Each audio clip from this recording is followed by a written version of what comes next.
It is 6 o'clock and breaking news right now on ABC 15 Mornings. A QT clerk shot overnight.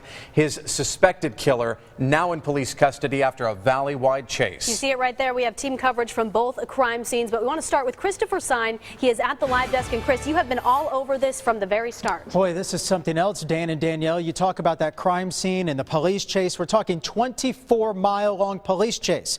But that first scene, we're going to start. It's in Mesa near Stapley and Broadway. That's where this QT clerk was shot and killed there at work. ABC 15's Nick Van Zandt joining us now live, starting off our team coverage. Nick, what's the latest here?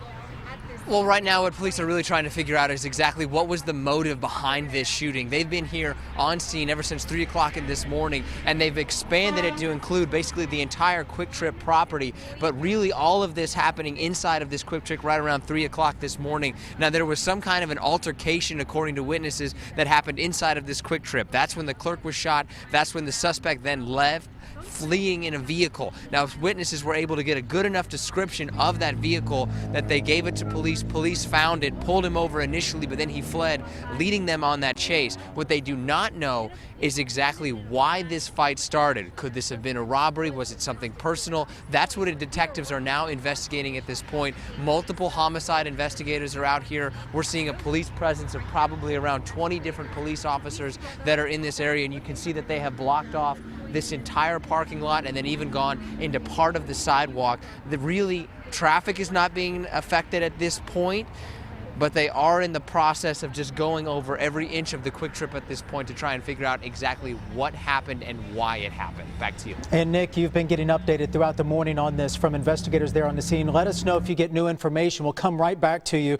But our team coverage continues now. Nick talked about that second scene, that police chase. And I told you it was 24 miles long, right down the 60 to the I-10 into South Phoenix. That's where ABC 15's Angie Holdsworth joins us now live near 19th Avenue. And Buckeye, Angie, it's our understanding, my understanding at least, you just got an update on how officers managed to stop this guy?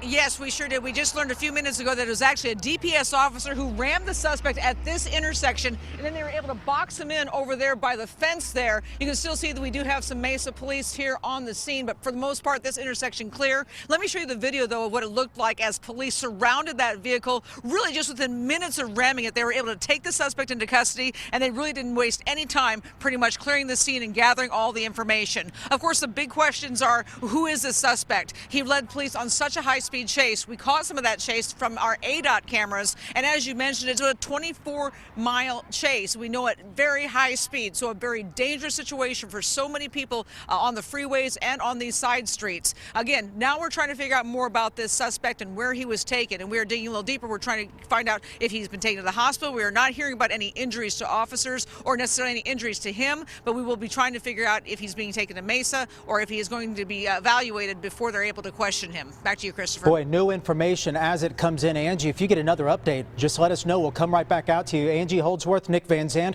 with our live team coverage of this breaking story unfolding all morning long. Also want to let you know our web team with ABC15.com updating this story by the minute on ABC15.com and also our mobile page. And also I do want to mention it's on the ABC 15 Facebook page. And Dan and Danielle, so many people right now, already 80 comments on the ABC 15 Facebook page involving this story.